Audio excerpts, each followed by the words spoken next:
څوک چې دا ویډیو ګوري هغو ته دا پیغام دی چې تاسو ته د ماشومانو د تشدد حوالې سره، د ماشومانو د جنسي زیاتې حوالې سره یا د ماشومانو داسې ستونزې مخې ته راځي، نو زمونږ هیلپ لاین 1121 چې هغه 24 غنټې فعال دی، په هغې باندې تاسو زموږ سره رابطه کولی شئ او مونږ به د قانوني کاروایي د هغې په رڼا کې به مونږ د هغې خلکو خلاف ایکشن اخلو کم خلک چې ماشومانو ته په هر صورت کې نقصان رسوي. زما نوم احسان الله دی. زه د خیبر پښتونخوا چایلډ پروټیکشن ویلفیر کمیشن ډسټرکټ سوات کې ایز ا چایلډ پروټیکشن افیسر کار کوم او نن چې کومه موقع ده تاسو چې په کوم ځای ولاړئ دا زموږ چایلډ پروټیکشن آفس دی چې موږ کوم ته موږ چایلډ پروټیکشن یونټ وایو د سوات او نن د هغې باقاعده پرانسته وشوه او د پرانستې مقصد دا و چونکې یونټ خو د ډېر وخت نه فعال دی فنکشنل دی خو د پرانستې مقصد دا و چې موږ په ضلع کې په خلکو باندې په سیول سوسایټي باندې په عام کمیونټي باندې په ټول ډپارټمنټس په خلکو باندې غږ وکړو چې د ماشومانو د تحفظ او د فلاح دپاره د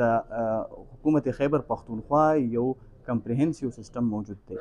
او مونږ خلکو ته دا وینا وکړو چې یاره د ماشومانو ته چې د تحفظ کمې مسلې دي نو د هغو دپاره قانون هم شته او د قانون د ایگزیکیوټ کولو دپاره ادارې هم شته. کم ماشومان چې په دې سټریټس باندې دي یا خیرات غواړي یا هغه نیګلیکټ شوي دي هغو ته تعلیم نه میلاویږي. بله ایشو د هغو د ایکسپلایټیشن دا چې یو ماشوم خلک د مالی مفادو دپاره استعمالوي. یو چې زموږ سره دی هارمفul پریکټیسز دي داسې پریکټیسز لکه د ماشوم په 12 سال 13 سال په 10 سال کې واده کول نو د دې ټولو مخنیوي دپاره چایلډ پروټیکشن ایکټ چې دی نو هغه موجود دی او د هر یو جرم دپاره په هغې کې باقاعده یو ریلیونټ سیکشن موجود دی او د هغې لاندې چې دی نو دغه ملزمان چې دي نو دا بیا چارج کیږي. ماشوم چې دی هغه ډېر زیات خپل حیثیت لري په معاشره کې او چې هغه مونږ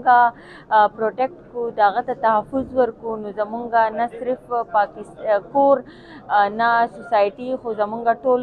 ملک چې دی هغه به ترقي ورکړي او د داسې قسم ادارو سره یا د داسې قسم ایونټ سره به په خلکو کې اویرنس پیدا شي هر یو کس په خپله ډیوټي وپېژني او انشاءالله ماشوم به محفوظ وي او زموږ پاکستان به ترقي وکړي.